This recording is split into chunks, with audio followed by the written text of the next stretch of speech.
All right. Welcome back to the Game Link podcast. I'm your host, Lebby, and as always, I'm joined by my good friend, Elmer. Hidely ho, listenerinos. um, Today, we're going to be talking about Double Dragon, which came out in 94. Was that it? Yeah, so Double Dragon from 1994. It was a little difficult researching both the development of the game and apparently the production of the movie as well. So I guess before we get into it, how's the last week been for you, Elmer? What have you been up to? A living hell is the nicest way to describe the Oh, past jeez. week, and I think between you, myself, and just about everybody else we know, it seems like it's kind of been across the board not a great start to February for just about Yeah, everybody here in 2022. yeah, it's been a rough week for me as well. What happened with you? What have you? And just a pain in the ass. Work, finding out I got double charged on something from months Oh, ago via my credit card. Was able to get that sorted out in about, an hour's time. well, that's it. Nice at least. And just all kinds of fun BS here, there, and everywhere. So Yeah, yeah, gotta love it. We've had people out here at the house like all week working on stuff and redoing all the outlets and stuff since our place has flooded twice in the last month. So hopefully that'll be all over soon. But besides all the stressful stuff, I watched Murderville on Netflix. It's a show by Will Arnett where um, he plays a homicide detective, but he'll have a different guest star on every episode. And the thing is, the guest star has no clue what's going on. Like they know that they're supposed to be playing like a homicide detective trainee, but they don't know like the story or lines or anything. So it's kind of all ad lib by the guest star. And they have people like Conan O'Brien and Kumail Nanjiani and Sharon Stone and Ken Jeong. They have like all these great comedians and stuff on there, and it's really funny. So anyone who hasn't heard about that, I definitely recommend to check that out because I laughed my ass off. and as I was telling Levy here earlier, I said, "My God, it sounds like if somebody crossed whose line is it anyway with a police procedural." But then Yeah, created it because he then revealed to me that at the end of the episode, the guest star has to either guess or has to try to describe who the killer is. I'm like, yeah, my God, it's then like you added in an element of like The Price is Right or something like that. yeah, yeah. At the end of every episode, they'll like have all the suspects throughout the episode, all in one place, and then the guest detective or whatever has to tell you which suspect it was the actual murderer and why, and then they'll tell them if they're right or wrong, and it's so funny. Man, I laughed my butt off. It was so good. And as somebody who loves him some Joe Bluth, I am definitely gonna be watching the hell out of this when I get home tonight because that sounds amazing. Yeah, it was great. It was great. When it comes to series, though, one thing I did get to is I finally got to watch on Thursday instead of Wednesday. We had a dinner party on Wednesday. We finally got to watch the newest episode of the Book of Boba Fett. Oh, And you know what? I'm going to go against everything in basically the discourse of the internet and say I fucking loved it. nice. And if anything, I'm starting to hate Star Wars fans more and more and more and more because it's like, really, what do you guys want? I mean, that's all you do is bitch, moan, and complain. And I'm having a great time with this stupid television series that makes me want to buy action figures. The first time I've wanted to do that in 20 years. So, what's your point? Yeah, I've heard good things about it, but I don't know. Uh, maybe I'll wait. Maybe I'll wait to watch it. The showrunner of it is Robert Rodriguez, the dude who gave us, Desperado, El Mariachi, From Dusk Till Dawn, Mm. Spy Kids 1 through 4, Shorts, Planet Terror, The Ooh, okay. Faculty, Shark Boy and Lava Girl, but a bunch of great television. Hey man, Motherfucking Machete. say what you want about Spy Kids, but those movies were so good when we were in middle school or elementary school, whenever those were. Yeah, 10-year-old me was just like, nah, Selma Hayek, let's see your tits again. All right. I'd watched Desperado on TNT by that point. I'm sitting there, I'm just like, oh wait, no, it was Ava Gardner, wasn't it? Or what's her I, name? Gardner? Not, or I, was it? I can't remember any of their names. Either way, I'm just like Antonio Banderas. I know what your penis looks like at the age of 10. Just let's see that again. Whip that sucker out. That's a weapon to use it against the Spy Kids. Damn it. What? Oh, Well, I just Jesus. gave us an explicit rating.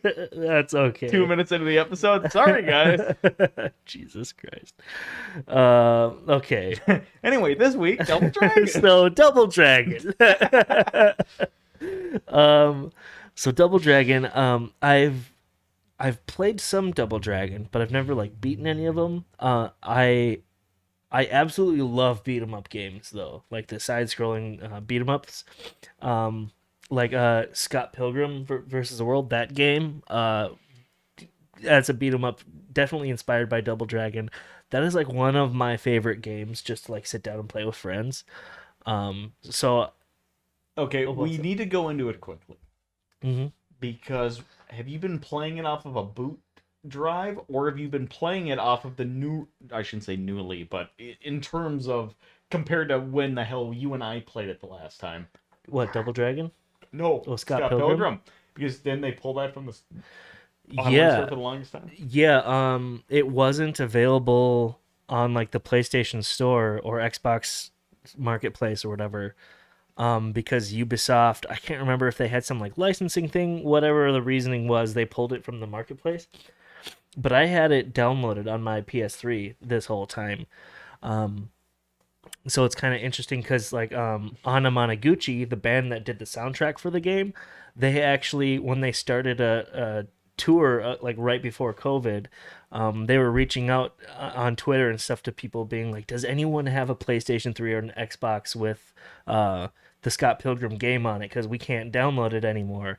And so I was like, "Yeah, yeah." So I flew out to Chicago and they had like these Scott Pilgrim arcade cabinets and they basically just like hooked the PS3 up in there and we played like before their show started we played the Scott Pilgrim game with like a few other fans and stuff like that. It was really cool. It was a great opportunity to get. So Lesson for everybody that watching it or listening to this: just remember, not all heroes wear capes. Some of them have gauges. I don't know if I'd go so far as to say hero, but yeah, that was He provided him a copy of the game. I'd call it some pretty good hero fucking work right there. yeah, that was it was really cool. But yeah, they did a limited run is the company that's like they'll take old like game properties and remake the games for newer consoles or even older consoles. Like every once in a while they'll do like N64 releases and Game Boy releases and stuff. If you don't know who Limited Run is, they do some really cool stuff. But they they re-released the Scott Pilgrim game um for like PS4 and PC and whatever else. And I spent like $160 on like a collector's edition of it like last February. And it's supposedly shipping in the next month, but I haven't gotten it yet. And I'm really eager to get my hands on it because I love that game. But Now, all 85 viewers, listeners, downloaders, whoever the hell those 85 people are, we need to talk to this company because I need to get myself an HD remake of Glover like yesterday. no, you do you actually like Glover? I have no idea what the fuck Glover Oh, is. I know it's a title and it looks you awful. you almost scared me because I was like, Glover is, I mean, it's an okay game, but it's not a good game. Like you can easily find multiple copies of Glover on N64 at any given like thrift shop or whatever, a pawn shop. Uh, People can't get rid of them fast enough. Let's put it this way: the joke is either going to be Glover or Bubsy 3D, Oh, and I decided to go with Glover because I'm like, Glover doesn't sound like it's trying too hard. Bubsy yeah, 3D does. yeah, definitely. But yeah, so we brought up Scott Pilgrim because they drew a lot of inspiration from Double Dragon anyway. Um, and I don't know if I've ever played the original Double Dragon, but I do own Double Dragon Neon. for the PS3, which came out in 2012. It's like a self parody of the Double Dragon games, so it was pretty fun. Well, considering that they were coming out during the PS3 era, at some point they would have to realize this is an entirely fucking ridiculous concept. I mean, Mhm. not to kind of go off of what he's saying, but kind of the entire genre of the beat 'em up, where it's like a side scrolling and you're walking a lot around and you're kicking the crap out of everybody. Mhm. Everybody kind of knows that it kind of peaked with one of my favorite video game titles of all time, which I've wrongly been attributing to the American translation of Double Dragon for a long time, of Two Rude Dudes, which is actually Two Crude Dudes, Mm. which is an actual Japanese game called Two, or what is it, Bad Rudes or something like that. Mm. But no, I remember playing that game a lot at World on Wheels, the Oh my roller rink that we had in our god! hometown growing up. They had a copy of Two Crude Dudes, and I You remember playing the shit out of that game you back in the just day. took me back. I forgot about that place. You squint hard enough, and I swear you will feel like you're skating around there to tequila as you can smell the heavy linger of smoke in the air Yep. and the heavy layer of Jesus the next day for Sunday. Yeah, yeah. There was also a church for some reason. Um, but anyway, Double Dragon was one of the first beat 'em up games to hit arcades. And for a while, like it was a total icon of a game. I mean, like it kind of like sparked the beat 'em up surge that came in the late 80s, early 90s. Um, yeah, plus I mean it got its own animated television show plus the movie that we're talking about today. Um, it came out in arcades in 1987. It was developed by a company called Technos Japan, which, if you don't recognize the name, don't worry. They only had two big properties, and we'll be talking about them both in a little bit here. uh, so, the game is about twin martial artists named Billy and Jimmy Lee, who apparently are white. Uh, but no worries. Their whole purpose is just to kick butt. They fight their way through various rivals and stuff. There is like a whole storyline to the game, but it doesn't really matter because it's a beat 'em up. I mean, the whole point is just a fight. But now the franchise is owned, or the property, the intellectual property, is owned by Arc System Works, which is the company that ported the game to the Sega Master System in the late '80s. Um, Before we get any further, I just realized something. They could make a great reboot to this series today if they wanted to. When you just said Billy and Jimmy Lee, who are both white, because production in the 90s and American video game releases. Can you imagine it? They make a modern version starring Steven Seagal as oh Billy. God. And then they're like, "Where's Jimmy?" And he just goes, "I ate him. Absorbed his power." So instead of double dragon, it's just single dragon. Oh God. Co-op dragon. Co-op dragon. That'd be the name of I it. I hope they don't do anything more cinematically with this series, but they are, I mean, still producing stuff under the Double Dragon, as far as games under the Double Dragon name. Well, it's better than what they're doing with Darksiders, so But yeah, so it's owned by the company that ported it to the Master System in the '80s. But that brings up another interesting point, especially for like an arcade game. Usually they'd try to port arcade games to home console, like NES or whatever, and they'd maybe do it to one system and then realize it's a bad idea because it doesn't run like the arcade game and isn't the same experience, and they'll stop. Not Double Dragon. Double Dragon was ported to pretty much everything: the NES, the Game Boy, the Sega Master System, even the Atari 2600 had a Double Dragon port. You cannot tell me that that looked or played okay. Like, I'm not gonna lie, I have expected you to say the Apple motherfucking Pippin there for a second. no, there was a whole list of stuff that they ported it to, and I just didn't want to talk about them all because it's too many. And it's like they're porting it to systems that came out 15 years before. It's just so ridiculous. Um, Although before we go any further, I will say my Pippin joke there. So I was talking to a guy at my work recently. People who are regular listeners might know I'm a pawnbroker by trade. and I was showing somebody some video games and stuff like that, and him and I started talking about it. I don't play a lot of modern video games, but I do have a little bit of knowledge about retro as well as some more of the iconic games like that. And so we were talking about that, and he said, "Oh, did you hear about the buyout that Sony had?" I said, "Oh yeah, where they're talking about buying Bungie right now." He said, "Yeah," and he goes, "And apparently the sound of it is that potentially Sony might be trying to get in on the train because Apple might be trying to make their own game console soon." And I looked at him, I said, "Oh no, is it the Pippin 2.0?" And the guy looked at me like I had dropped like the biggest heavy knowledge bomb ever. He goes, "Pippin 2.0?" I He go, "Yeah, doesn't see, know. the guy didn't know about the Pippin." So I had Oh to no. go, "Yeah, the Pippin, the failed Apple game console." He went, "What?" And this guy had been showing me on his phone like his game collection where he had like a bunch of original consoles behind glass, and he had like all these like video game like character artwork on the walls, and then I just dropped the Pippin on his ass, and he's just like, "What?" Yeah, for those of you who don't know, Apple did try to make their own gaming platform back in the 90s, and it didn't work at all.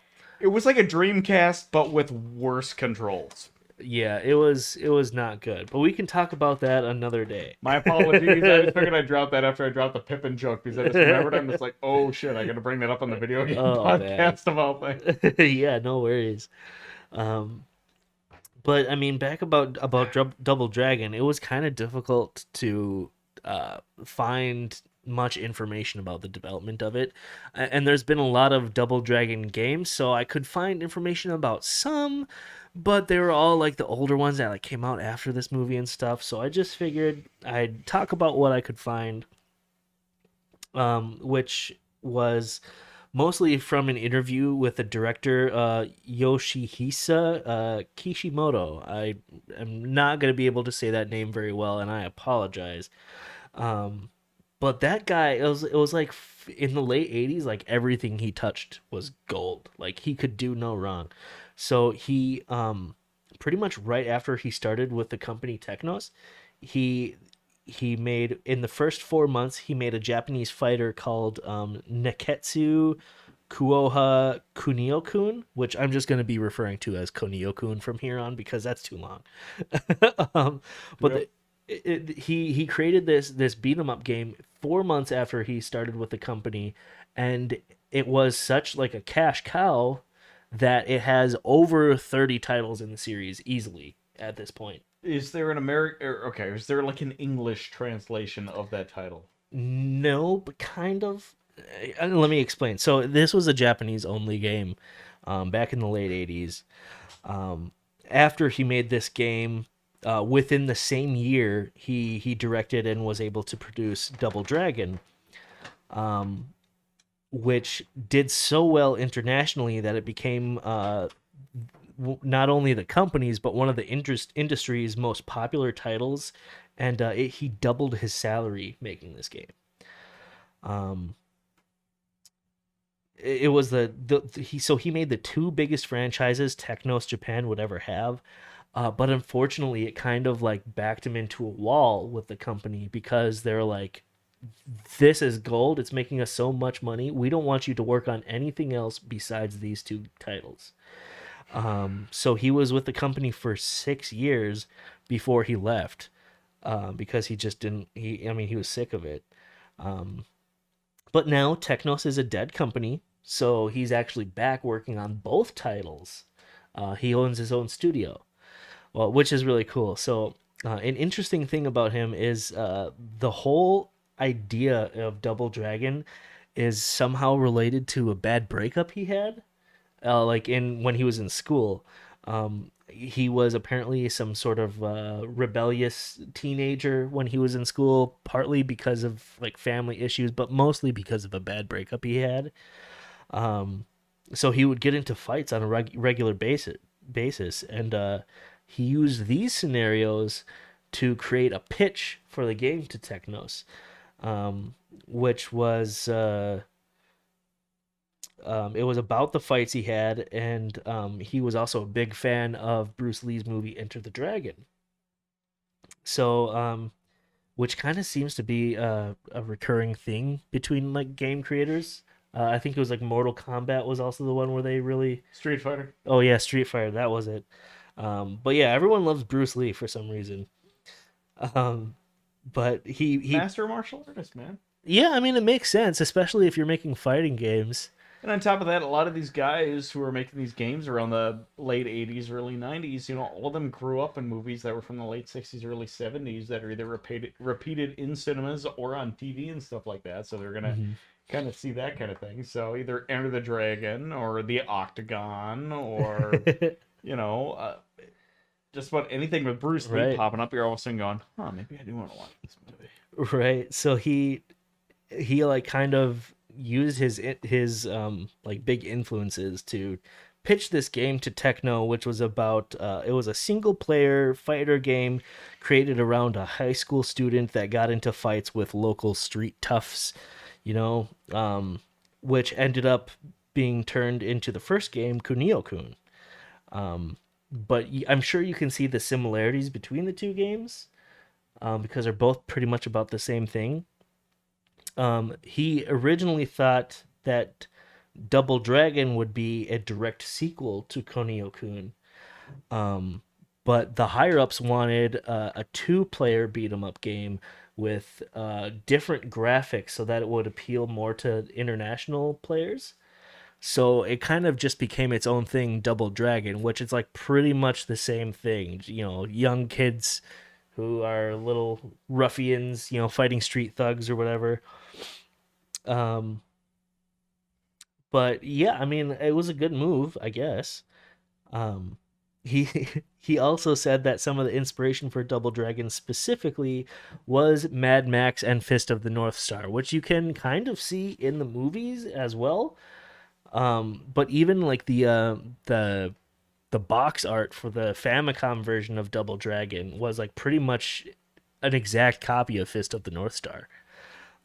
Exactly. And let's put it this way, I introduced Levy to Fist of the North Star, which was by far one of the funniest actual New Year's Eve we've ever had. Let's put it this way.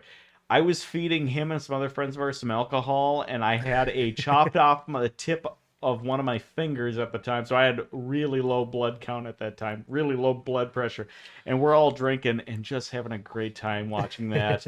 As he once said, we're going to prep ourselves for a party that is Fist Your North Star. And no, oh, it was a fantastic time. So Uh, anytime we can praise the likeness that is Fist of the North Star, and also with that, the inspiration for that is Mad Max, which is heavily apparent between the game as well as the movie here. Yeah. yeah, No, just know we are big fans of both of them. definitely, definitely. I speaking of Mad Max, I remember like at least once a year, my dad would sit me down and make me watch Mad Max with him, like when I was real little. So yeah, I definitely like stuff along these lines. Um, I can tell you for a fact, with how big of a gearhead Lebby Senior is, yeah, I can definitely see that. My cousins, who were the closest thing I ever knew to brothers ahead of me, they introduced me to the post-apocalyptic genre, which of course included Mad Max. mhm, mhm. So growing up with the Road Warrior and Thunderdome, I can definitely see a lot of the inspiration that came with a lot of the high octane post-apocalyptic movies in the 1980s, which then inspired a lot of Japanese anime as well as video games of the Oh era. yeah. So anytime we get into this level and this era of gaming, I'm like, oh, I know exactly where this is going. Yeah, yeah, it's good stuff. And I mean, like this game clearly got really popular. A lot of people love it. It's been featured in countless lists of like the best fighting games of all time, and You it's beat had people to death with a trash can. How?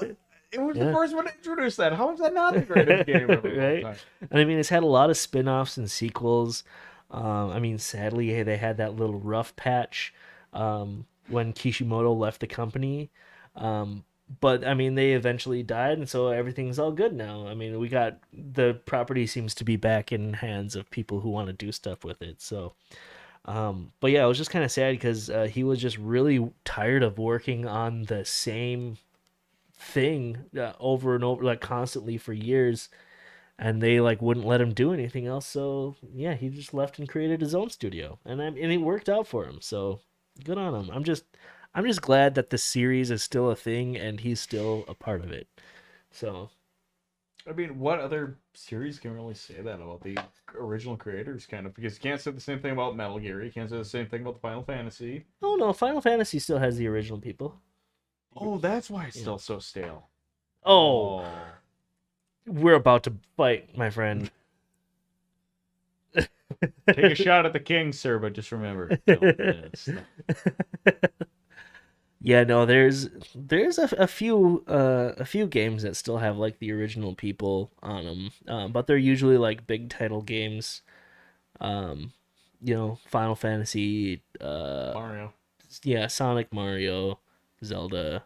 You know, most Nintendo properties don't change hands too much. So I'm trying to unless think you're of a Donkey Kong for some reason. yeah, that too.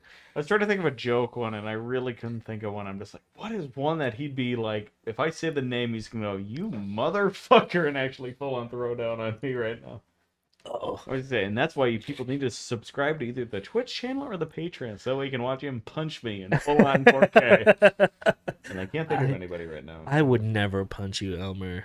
Oh no, Not yes you could. not Yes you on could. camera anyway.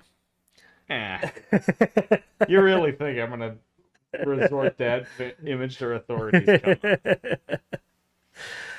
on. But yeah, that was like pretty much all I could find about the first game. Um, Other than I guess like a handful of years ago, they re-released the soundtrack for the first game on CD. But I mean, who cares, right? So the soundtrack was never really the best part of the game or anything like that. So who really pays attention? Exactly. No, I mean, because when did the second one come out of the series? Uh, Not too long after he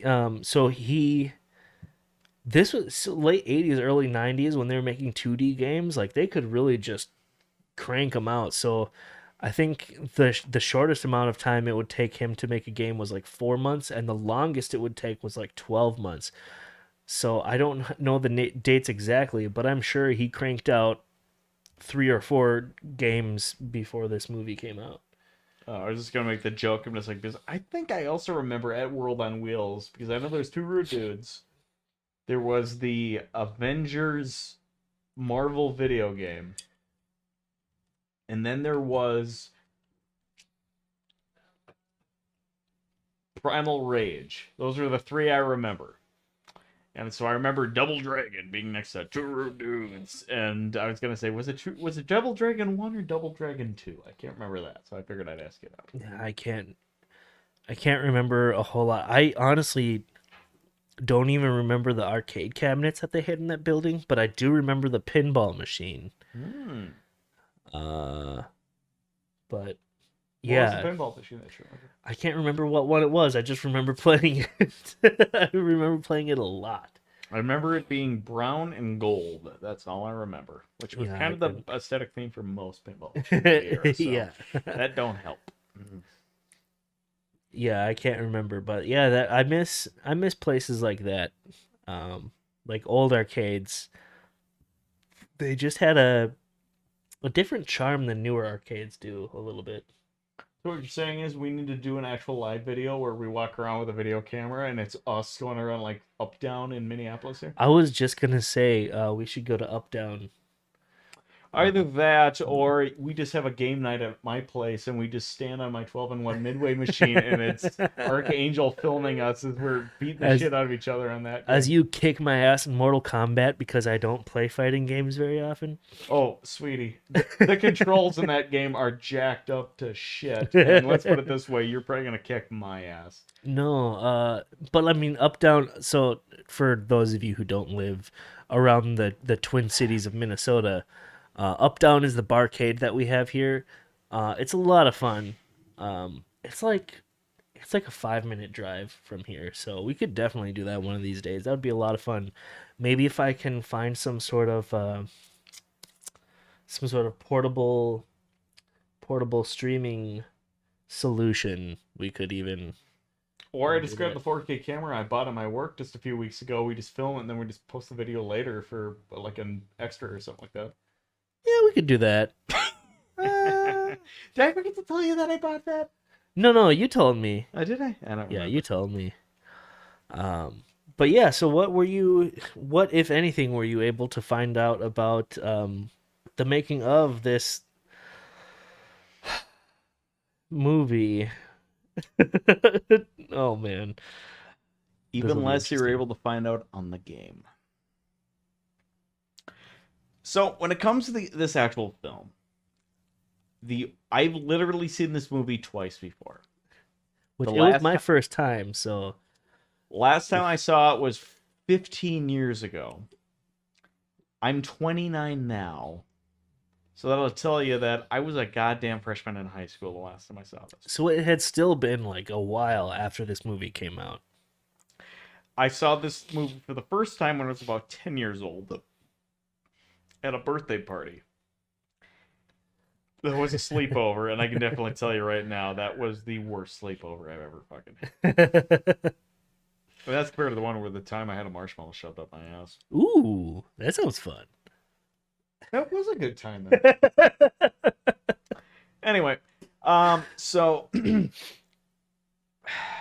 let's put it this way. My first introduction to this series, other than the arcade cabinet at our local roller rink when we were growing up, was the animated television series that aired from 1994 to 1995, and I did not see until probably about 97 or 98. It's terrible. It is as Canadian of an animated series as you can get. Everybody involved in it is as Canadian as possible. It's got the guy who did the voice of Anakin Skywalker in the Clone Wars series, who is very Canadian. Yeah. It has Scott McNeil, who's the voice of Oh. Piccolo, as well as the original voice of Vegeta for Dragon Ball Z. I mean, but they got some like decent voice actors. Oh no, they did. Yeah. No, and I'm not saying anything bad about them because I like the guy who did the voice of Anakin there. I love Scott McNeil. He's fantastic. Gary Chalk, aka Optimus Primal from the original Beast Wars, who I say if you're making a Canadian movie, one of three actors you're getting involved is either going to be Gary Chalk, it's going to be Sarah Pauly or Max Headroom. What's his name again? No, the other guy. No, the other guy. Uh, the nerdy guy just screaming at his computer right now at me while sitting in his cubicle. Yes, that guy. Matt Frewer. Thank you very much for the mind meld there. Oh god. It's funny though, 90% of the people listening to this right now are laughing. Just like two people are going, "You motherfucker, that's not Yeah. funny." It's still pretty funny. But yeah, Matt Frewer, yeah, no, those are the three like Canadian actors that you see in everything whenever they make something in Canada. But yeah, Gary Chalk then is the voice of one of the other people in this original cartoon. I remember watching it on BKN every Sunday morning on UPN network. And I'd sit down and be like, "Yeah, I watch Double Dragon." And next to the Highlander animated series and Street Sharks. I'm glad this was the short period between when we met and when we started hanging out because even just it finding the download for this movie, like one of the options was like, oh, get the movie and the TV series all in one convenient zip file. And I'm like, there's no fucking way I'm downloading this TV show. And now you're like, oh, hell yeah, I'm downloading this TV show. Oh man, I don't know if I can. Oh, it's bad. I remember being a 6, 7-year-old kid watching and going, oh, this is terrible. It's kind of awesome, but this is terrible. So trust me, download it. It's Oh awesome. no. I speaking of bad TV shows, to have saved on your hard drive, for years, probably like 10 years, I had all of Beast Wars saved on my PC. And for some reason, I loved that shitty show, even until I was well after high school, and I don't understand why. Now I look back and I'm like, I don't even want that on my computer anymore. But That's worse than having porn on your computer.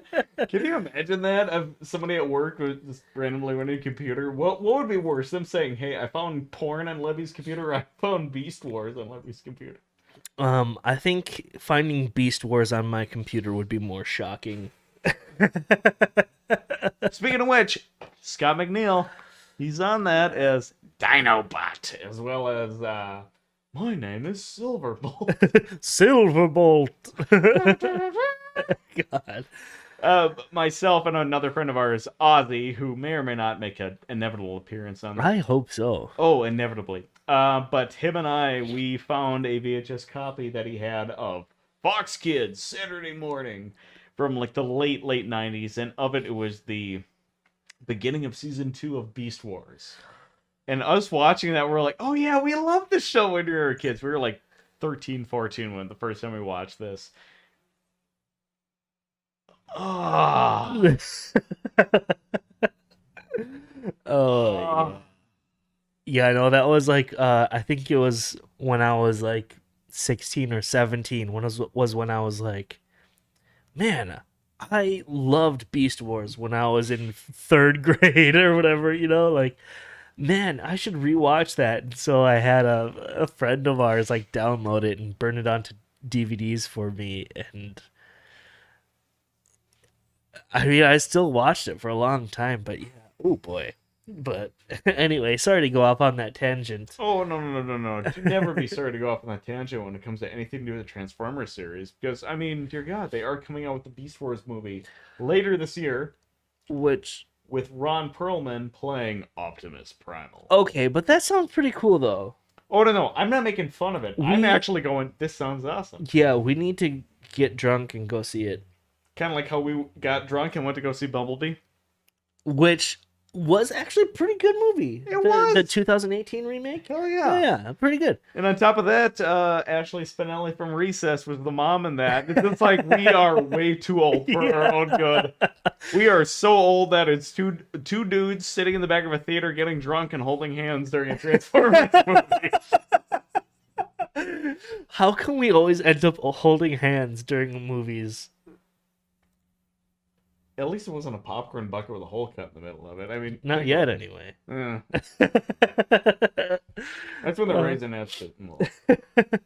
But yeah, we also have to get drunk and see the new Mario movie when that comes out. Oh, also the new Sonic movie. Oh yeah, well of course. I mean, I'm probably gonna see that 3 times before we go together.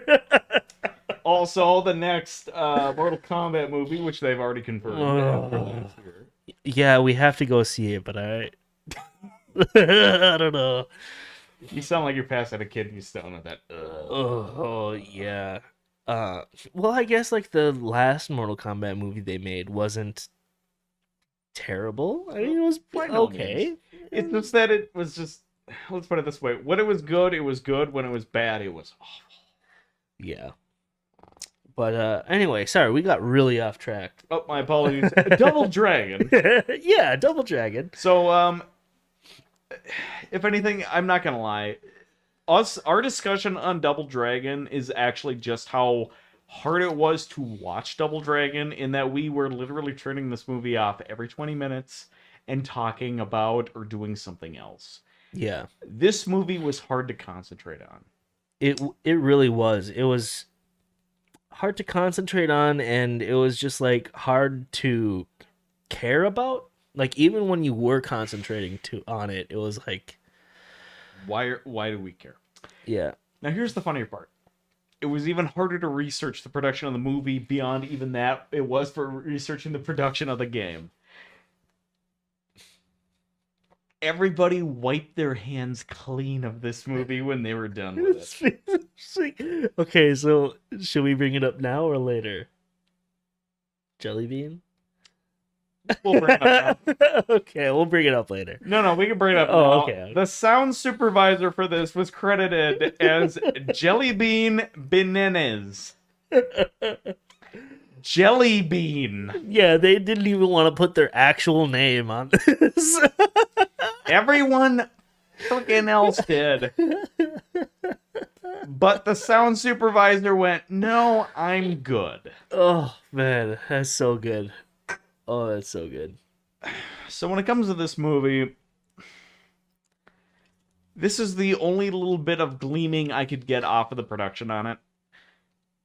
The director of this film is somebody who had worked for a very long time in the music video business, actually. Like, they had been... I mean, up until... I mean, even to this day, they are still well acquainted with many of the, like, major bands of, like, the past 40 years. Like, they directed... The director of this movie, unfortunately, Charles Yakinich or something like that. You got me. They actually directed multiple David Bowie music videos. Oh, okay. And so that's one thing about this film is watching it, I'm like, you know what? This person understands shot composition and they understand how to make something look good. Unfortunately, they don't understand that shots need to last longer than 2 seconds at a time because there is multiple double cutting here, there, and everywhere. Yeah, I mean, like the way things were set up and like the lighting and like composition of everything was really good. Like it looked great, and even the set dressing for like the most part was great.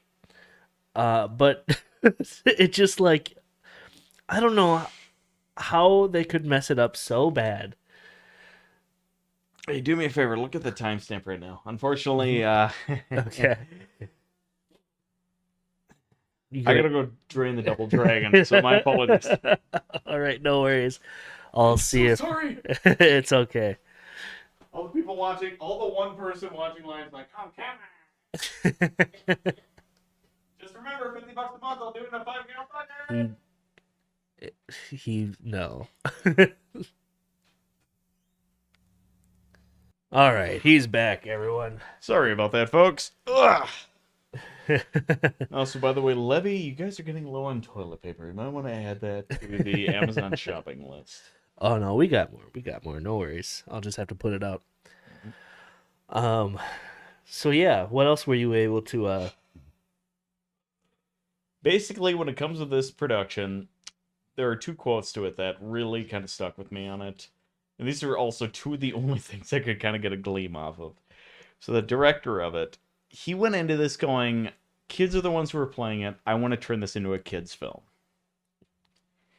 The studio thought we need to make RoboCop 3. It's pretty apparent too, yeah. But here's the funny bit. RoboCop 3 had come out the year before and had bombed, and then the actual director of photography of RoboCop 3 worked on this film. So this movie looks like a pseudo sequel to RoboCop 3, and part of me is like, I could see this being set in like the RoboCop universe in a way. I mean, a lot of things like really like ring that RoboCop bell, you know. I mean, for the love of God, they have George Hamilton and Vanna White playing newscasters, talking about news stories, and then Andy Dick is the weatherman. I forgot about that. Hi, I'm Andy Dick. I'm Andy Dick. Yeah, well, that, and then like even like the vehicles, like oh, don't get me fucking started. The vehicle that Billy and Jimmy Lee drive is I think it's like just some Oldsmobile station wagon that has this big pipe coming out of the hood over the roof of the car that just shoots flames out, and it's like, is this necessary? The car is going 25 miles an hour. They literally strapped a shitload of PVC to the side of a goddamn station wagon and then stuck a fucking propane burner on the ass end of it to make it look like fire, and it's going 35 miles an hour. Come on. I've seen goddamn fucking Geo Metros go faster than that thing. Come on. I've been in Geo Metros going faster than that. And the funny thing is that you bring up the PVC pipe because there's that one scene where the guy like gets into the Hummer that has this big roll cage on it, but you can see the roll cage like shaking and wiggling because it's just PVC pipe covered in foam. Well, if you look at the actual crash and insurance reports on Hummer H1s and H2s, you know what? I think that actual Hummer is strapped with PVC pipes, the safer drive. Oh man. Ugh. Yeah, there was some almost redeeming things about this movie, you know? The matte paintings. Dear God, the matte paintings in this were actually really Awesome. good Yeah. and fantastic. And you know what? The production design on this film, I will give it to it, did not belong to this movie. The way they made this movie look, where they had street gangs and everything that were, as we talked about earlier, inspired by a combination of Fist of the North Star and Mad Max. You look at them and you're like, wow, they look really good. And as I made the joke earlier to you about it, I could imagine back in 1994, Kevin Costner sitting in that theater with his kids going, wow. And as soon as he walked out, pulls out his cell phone. Beep, boop, beep, boop.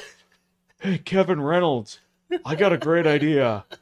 We're going to do Double Dragon, but on the ocean, and we're going to call it Waterworld. You look me dead in the eye and tell me that Waterworld does not feel like, well, the wet version of this movie. Yeah, Waterworld is this movie, but more boring. I can't say whether or not there's more or less testicle monster that is on a Bobo between this movie and that movie, because you have one-eyed Dennis Hopper in that film. And, I mean, one-eyed Dennis Hopper, I mean, that is a full-on fucking euphemism for a penis right there, one-eyed Dennis Hopper. And then you got the testicle monster in this, so I'm like, which is even more of a euphemism? I can't feel it. I just can't feel it.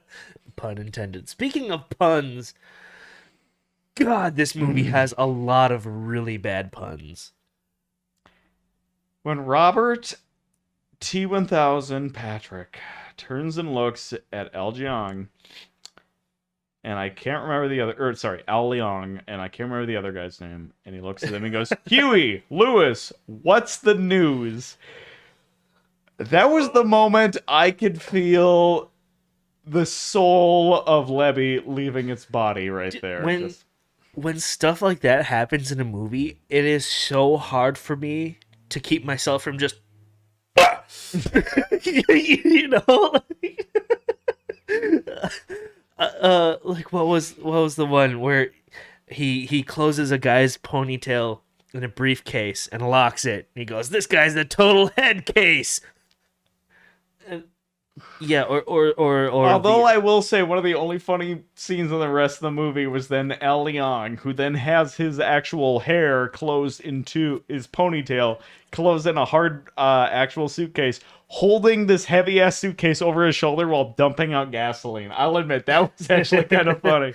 What was some other ones? There was too many to count. I just turned my brain off and was just like, okay. The mailman that was in the gang. Oh yes, and then he yells, yeah, and jumps out the side of this fucking grain silo. So fucking stupid, dude. And he misses them. A member of whatever would be the USPS gang, which my uncle is a member of the USPS, who rides a bicycle and actually wears a pith helmet every day. And so, you know what? I like to imagine. Oh, also, he's also out of like Glendale, California. So I like to imagine he's out of New Angeles, California. So I do like to imagine that my uncle. What are we gonna call him? Ole. We'll call him Ole. Ole the mailman. I like to imagine he would be part of this gang. All 6 foot motherfucking 4 of this tall son of a bitch. Yeah, no, it was like every few minutes there was just some really bad puns. And yeah, there was only a couple times where I would just you know, why do they have to do that?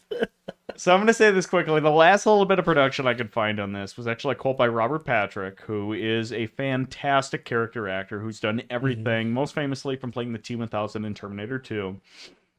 Went on to play Agent Doggett after David Duchovny left the Mulder part on the X-Files, where he's fantastic. And he's done everything from Robert Rodriguez films. He's done television like The Sons of Anarchy. Right now, he's on the Peacemaker television series, where he's fantastic as the father of Peacemaker / the White Dragon, who is just the most disgustingly shitty character, but also really funny in terms of how you can actually portray a neo-Nazi. I don't know how you can do that, but it's funny at the same time. But no, I love Robert Patrick. He's fantastic. His quote on this movie is fantastic, where he talked about, I signed onto this film because it sounded like a fun children's comedy, and that's something I'd never been part of. So I got to be both menacing and funny at the same time. And 3/4 the way through production, the studio thought, let's make this a gritty adult film because that's what people are used to seeing me in. And I did not change my acting style between the two periods. And you watch this film, you're like, yeah, no, no. That's pretty funny though. Like, I don't blame him though. Like, I don't either. I think I said this during the movie. It was like, what's her name? Alyssa Milano. Mm-hmm. Which, And by the way, Alyssa Milano in this movie, we're like, wait, what? Alyssa Milano and Pattinson. Robert Patrick. Robert Patrick. That's what it was. Sorry. They're the only good parts of this movie. She is a babe, and in this movie, she's a '90s babe, which like bonus points. And then he's also very attractive, but like his hair and wardrobe were like fucking unreal, dude. Unfleek. That man is a 90s babe. I mean, my God, he is wearing an actual power suit. It doesn't have one zipper, it has three. One zipper up the front where I'm looking at, I'm just like, I swear, Gerard Way wore that on tour for My Chemical Romance in the day. And then there's a tailcoat, there's two tailcoat zippers on it up the back, splitting it. So if he would have just zipped those suckers up, it would have turned that actual power suit jacket, double-breasted power suit, into an actual tailcoated jacket, which would have been awesome. Which this movie takes place in the distant future of 2007. so it starts, and I'm like, for a movie that's supposedly taking place in 2007, I could actually see people wearing that in 2007. Yeah, no, you're not wrong. Actually, most of this movie, you're watching, you're just like, oh, unrest, shit about Madonna that the news report's talking about. All the police getting in their riot gear. People wearing like weird zippers and all kinds of bizarre clothing. Melissa Milano wearing the most awesome like tie-dye sweater I've ever seen. I forgot that the news people were like all riled up about Madonna. Yeah, it's like, is this the 90s or is this 2022? Like that great joke about talking about how they found that unburied like witch powerful sorceress buried in like London and something like that, said, hey, you leave Madonna alone. Oh man. But yeah, I suppose we could talk about, the general plot of the movie, which is not a whole lot there. But they tried, I guess. Someone's got a magical amulet in Waterworld, but it's set on land, and Mark Dacascos and Scott Wolf of Party Down fame have to go save said amulet after their mom gets exploded in a extremely actually violent and major explosion, which both of us went, oh shit. Yeah, no, there's an amulet that has two halves. If the halves come together, you get like some crazy power, whatever. Bad guys looking for the other half. The good guys have the other half. With one half, Robert Patrick turns into a goddamn special effect from Roger Rabbit. Yeah. It's like, wait, what? He turns black and white and then into a 2D image of his black and white self. And then he just turns into a shadow that you can see, like a shadow puppet on the walls. But we just kept having flashbacks to Ghost. And just, yo, Dan Willie. Coming at you. It's like, But where's yeah, Patrick Swayze and Martin Shkreli to help you to save you to the rescue? yeah. So he's harassing the good guys, trying to get the amulet, and that's like most of the movie is him chasing them down and them getting away, and them getting in fights and getting away. Oh, and then the dude in the giant spanner, fucking screw-on spanner tie Oh downs, yeah, yeah. gets turned into a giant testicle monster, and it's like, oh my Yeah, god. he's big and veiny and hairy and dumb. Um, Basically, it's your average high school locker room in a nutshell. Pun intended. Pun very much intended. Which I was shocked at the end of this to find out that the Kyoto brothers worked on that. The Kyoto brothers are the geniuses that worked on the two masterpieces that are Killer Clowns from Outer Space and Ernest Scared Stupid. Two of the greatest late 80s, early 90s special effects creature features for children that are definitely not for children. they both are excellent movies. Excellent, excellent. There's got to be an Ernest video game, right? I don't think so, actually. Can we at least do like an unofficial Ernest one so that way we can do Ernest Scared Stupid for Halloween and then just play the shitty game? Yeah, we could do an an Ernest bonus episode or something for Halloween. Yeah, just like a straight to YouTube type thing. We'll just we'll just play the Home Improvement video game and just say that it's the Ernest game. It's the same thing, right? Both produced by Disney. It's the same thing. So speaking of the Home Improvement game, Oh no. it was when they had announced the latest Super Smash Brothers game, like back in like 2018, 2019.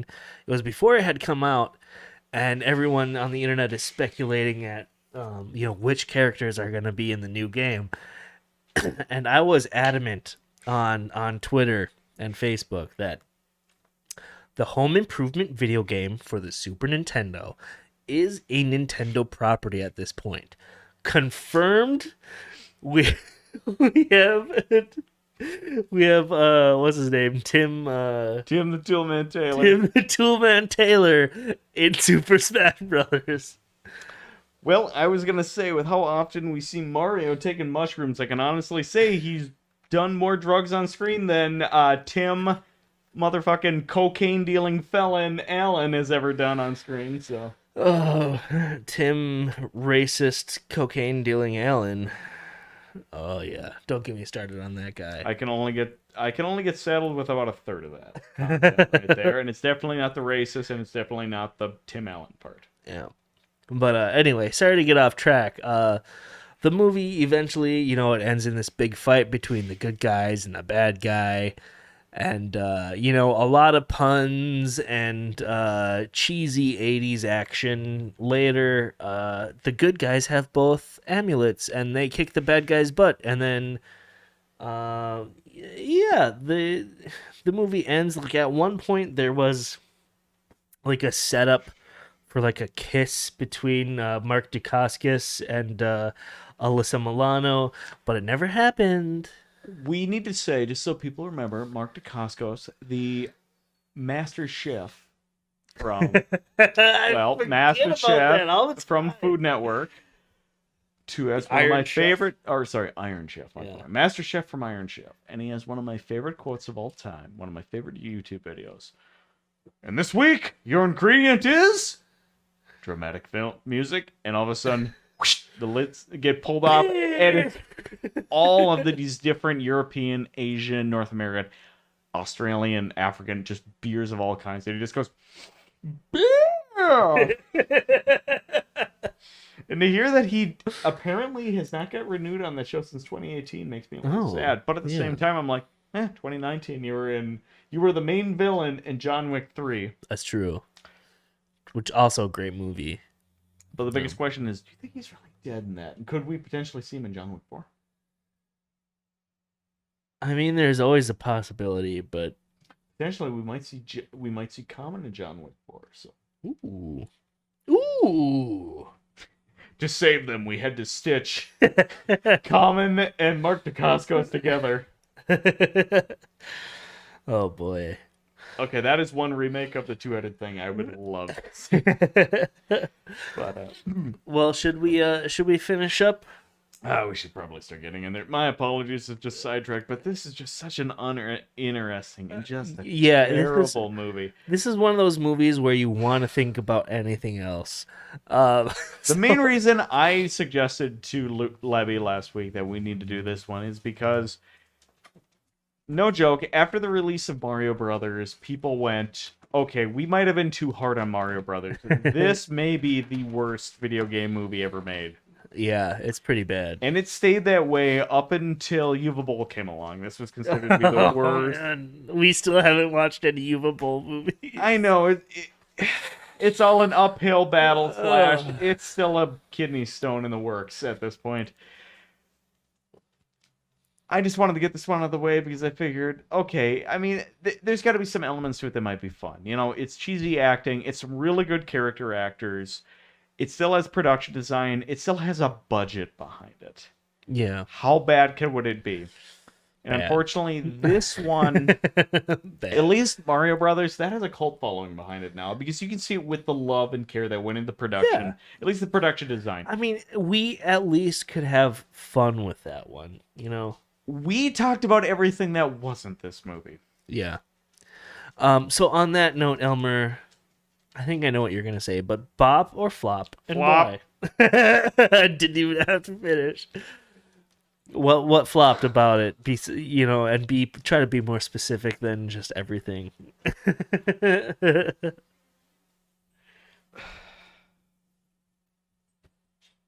It just feels like a wasted opportunity. I mean, how hard is a beat 'em up side scroller of a film supposed to be? How hard is that to make? When you have so many films, you've got the Warriors, you've got all of the works. As you said, the influence for the video game itself was based off of most of the filmography of Bruce Lee. You've got stuff Yeah. like that, where it's people literally on the street, literal street fighting. Yep. And you have this movie, which takes away all of the street fighting, which then again, I'm just going to say, Scott Wool. Yeah, so I agree. It's a flop for me. And really, yeah, all they had to do to make this movie even passable, decent, was have good fight scenes. You know, we can forgive a half-assed story, if there's decent action. But they just really missed the mark. They had a great cast and, great production. But it was just a shitty idea. So, unfortunately, it's a flop. This feels like a long lost Saban TV pilot. So, like, Yeah. not quite a Power Rangers, not quite a Kamen Rider. Hell, not even like the Knights of whatever Round Table Mora Doran bullshit, whatever the fuck that was. This feels like a pilot for a long lost UPN Kids WB special. And that's not a good thing in the fact that it's not even as entertaining as half that shit. Yeah, it was. For my first time watching it, I was pretty disappointed. So yeah, flop for both of us, but I mean, I'm sure we'll watch worse. Oh, I know we're gonna watch worse. That's why this hurts even more. I'm like, oh, we're gonna find something redeeming. No, we aren't. Well, there was at least, some redeeming parts of this movie, like Alyssa Milano. Eliong. Yeah. Mark Dacascos. Well, half of Mark Dacascos on this. As I leaned over to you and said to you early on in this beginning, I'm like, so wait, does this movie think that it's the Karate Kid, or does it think it's Three Ninjas? And then we're watching the guy pumping on a jack, and we're like, uh-oh, Three Ninjas. It's Three Ninjas. Well, on that note, before we go, if you want to catch us live, we stream almost every Sunday on Twitch. That's twitch.tv/Lebby, Lebbi. Or you can find us on YouTube. If you search Lebby, that's probably the best way to find us. But we don't have enough subscribers yet for a custom URL, so we'll get there one day. Other than that, if you want to support us on Patreon, you'll get access to all of our Q&As and bonus content and stuff. That's patreon.com/GameLink. Other than that, you can find us on pretty much every place you can listen to podcasts. Spotify, Apple Podcasts, Google Podcasts, the works. So So what? We're not pulling ourselves after the Rogan incident. yeah, they're really gonna care if we pull ourselves off Spotify with our A good friend of ours made the joke. I'm gonna make like Neil Nash and Young, and I'm gonna pull ourselves off Spotify. I'm gonna say, and I just went, well, I'm gonna make like Marvin Gaye and say, what's going on? And they posted that. So, but no, I get what's happening there, and I'm just like, hey, it sucks, but at the same time, I'm like, that's kind of the freedom of speech right there. You can say whatever the hell dumb shit you want. I'm still gonna make fun of you for being a dumbass. Well, and this is, I mean, maybe this doesn't have much to do with the podcast, but I was talking to a guy at work who recently found our podcast and said he thought you were really hilarious and stuff, but he was kind of talking about the whole like Joe Rogan thing with Spotify. And I was just like, yeah, I don't like Joe Rogan personally, but I don't listen to him, And that's kind of the unfortunate thing about free speech is sometimes people are going to say shit you don't like. Deal with it, Like, he's not inciting violence. He's not, I won't comment too much more on it, but yeah, we won't comment much more on there, other than the fact that yes, he was going, oh hey, check out these actual podcasts that deal with anti-vaxxing. It's like, okay, no, it's a shitty thing to do, Joe, but simultaneously, also, I don't think he's funny, I don't think he's insightful, I don't think he's entertaining, but at the same time, he wants to make his own shit. I mean, he's got a bigger audience than I do, so he's doing something right. Exactly. But on that note, please check us out. If you're listening to this somewhere, give us a follow. And we're going to be taking next Sunday off, but we'll be back with something even worse than Double Dragon, I'm sure. Yeah, unfortunately, I have to go to a Super Bowl party, which is the only reason you guys are being not having to listen to the next episode. That's probably going to be a Uva Bowl film, at least if I'm tracking our schedule just about right. But that's okay. We can't compete with Super Bowl Sunday anyway, so... Sunday. We'll see you the week after. Monday. On that note, I hope you all have a good couple weeks here, and we'll see you soon. Stay safe, stay sexy, and also, what about Joe Rogan again? Don't. I had to. All right, see you, folks.